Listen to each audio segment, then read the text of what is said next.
Hi, so welcome back to my channel. So we are still talking about hypertension. So today we are going to talk about the symptoms of hypertension. Remember, it's asymptomatic; it doesn't show sign. So before you start noticing these few symptoms that I'm going to call out, that means the thing has eaten you up. It does not show symptoms. So, but when it gets critical, so you start noticing headache, especially in the morning. There's no enough oxygen supply in the brain. You start having headache. The next one is dizziness because the enough oxygen supply to the retina, your eyes, you start having dizziness. The next one you have is you have blood vision, you have nosebleed, you have chest pain or palpitation because the heart is forcing itself to pump more blood. So you have chest pain or palpitation.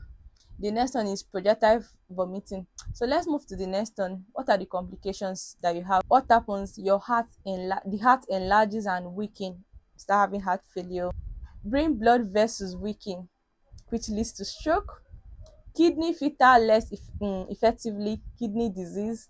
With I think I did justice to the explanation. So eye vessel burst, vision problem. So the person can go blind. So these are the complications that happens. So let's move to the next one.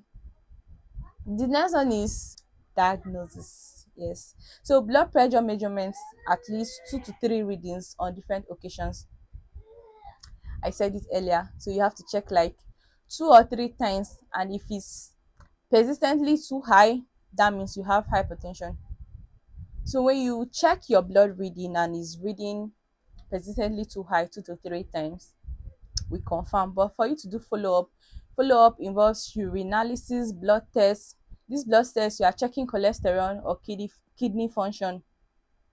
You can do ECG. You can All these are tests that you can do to follow up, just to know how bad it has gone, it has eaten your organs. I'm still talking about diagnosis. So how to measure your blood pressure? The first thing the physician do or you do is make sure that the cuff is your right size, like is the right cuff for your hand. So the next thing you do is to rest for 5 minutes. After resting for 5 minutes, your hand, you place your both leg flat on the ground, your back straight on the chair. Then your hand should be on the same level. Let's say for example, this is your chest, abi. So your hand should be on the same level. So the chair should be high like this. So your hand is supposed to be straight like this on the same level with your chest. And do not talk.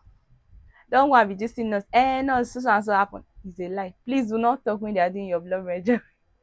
The blood measurements. Do not say anything so that they can get the right reading. So the best time to do blood pressure reading is first thing in the morning when you wake up and in the evening before you sleep. It's good to do your blood pressure at the same time.